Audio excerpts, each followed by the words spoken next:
আসসালামু আলাইকুম everyone. I hope সবাই ভালো আছেন। আজকে মজার একটি রেসিপি নিয়ে চলে এসেছি। বাঙালিদের মজার দেশীয় একটি রেসিপি আমাদের দেশের শাপলা ভাজি করব।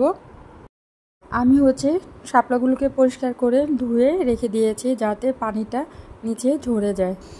এখন একটি কড়াই বসিয়ে দিলাম এবং পরিমাণ মতো তেল দিয়ে দিয়েছি, সরিষার তেল। তেলটা গরম হয়ে গেলে এখন দিয়ে দিয়েছি পেঁয়াজ কুচি। পেঁয়াজ কুচিটা একটু লালচে করে ভেজে নিব। হালকা একটু ব্রাউন কালার হলেই এর মধ্যে আমি অন্যান্য মশলাগুলো দিয়ে দেব। এখন 2-3 মিনিট অপেক্ষা করছি পেঁয়াজটা একটু ব্রাউন কালার হওয়ার জন্য। একটু দেখতে পাচ্ছেন পেঁয়াজটা ব্রাউন কালার হয়েছে আর আমি যে তেলটা দিয়েছি সেটাও কিন্তু শুষে নিয়ে গেছে। এখন এখানে আমি সব উপকরণ একসাথেই দিয়ে দেব। এখানে দিয়ে দিয়েছি নারকেল বাটা 2 চামচ, বড় চামচে 2 চামচ দিয়েছি। এখন দিয়ে দিচ্ছি রসুন বাটা 1 চামচ।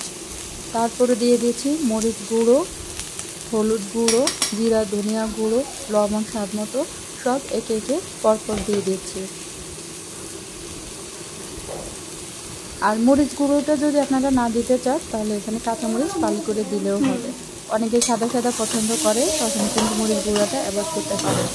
আমি দিচ্ছি, একটু ঝালও হবে, কালারটা অনেক সুন্দর আসবে। এখন ভালোভাবে নেড়ে ছেড়ে নিচ্ছি। এখন দেখলাম যে তেলটা একটু লাগবে, তেলের পরিমাণটা একদম শুকিয়ে গেছে। বাট কষিয়ে নেওয়ার পরে নারকেল থেকেও কিন্তু তেল বের হবে। তো আমি সামান্য করে আরেকটু তেল দিয়ে দিলাম। তারপর আবারও কষিয়ে নিচ্ছি ভালো করে। এই মশলাটা খুবই ভালোভাবে কষিয়ে নিতে হবে, তাহলে শাপলা রান্নাটা অনেক মজার হবে। নারকেলের যে একটা এক্সট্রা ফ্লেভার থাকে সেটাও দূর হয়ে যাবে, কাঁচা ফ্লেভারটা, এবং মজার একটা টেস্টি ভাব চলে আসবে।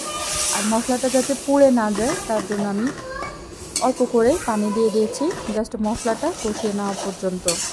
তো দেখতেই পাচ্ছেন মশলাটা অনেকটাই কষিয়ে নিয়েছি, প্রায় 5-6 মিনিট সময় নিয়ে আমি মশলাটা কষিয়েছি।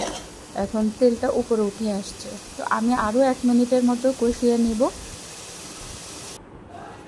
দেখতেই পাচ্ছেন মশলাটা প্রায় ভাজা ভাজা হয়ে গিয়েছে, একদম কষিয়ে নিয়েছি।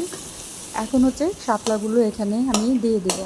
আমি কিন্তু শাপলাটা ভাপ দিয়ে নিইনি, সরাসরি শাপলাটা দিয়ে দিয়েছি। তো আপনারা চাইলে ভাপ দিয়ে নিতে পারেন। আর এভাবে আমি যেভাবে রান্না করছি এভাবে রান্না করলেও ভাপ দেওয়ার কোনো প্রয়োজন নেই, কারণ শাপলাটা এমনিতেই 5 মিনিট ঢাকনা দিয়ে রাখলে নরম হয়ে যাবে আর তেমন কোনো চেঞ্জও হবে না। আর আমি যেহেতু মশলা কষিয়ে রান্না করছি, কালারও তেমন কোনো হেরফের হবে না, খুব সুন্দর কালার আসবে। তো এখন একটা ঢাকনা দিয়ে অপেক্ষা করছি। ঢাকনা তুলে আমি সামান্য একটু পানি দিয়ে দিব, যাতে নিচে যে মশলাটা আছে সেটা পুড়ে না যায়, কারণ যেহেতু শাপলার পরিমাণটা বেশি এখন নাড়াচাড়া করা যাবে না। তো আমি 5 মিনিট অপেক্ষা করছি। 5 মিনিট পর আমি একটু নেড়ে দিয়েছিলাম, তারপর একটি তেজপাতা ফালি করে দিয়ে দিয়েছি 2 টুকরো করে। তারপর আমি ভালোভাবে নেড়ে ছেড়ে নিয়েছি ঢাকনা তুলে। আর যেটাতে ব্লেন্ডার করেছিলাম নারকেলটা, সেই ব্লেন্ডারের ঝকটা ধুয়ে অল্প করে পানি দিয়ে দিয়েছি। এটা কিন্তু শাপলা থেকে পানিটা উঠেছে।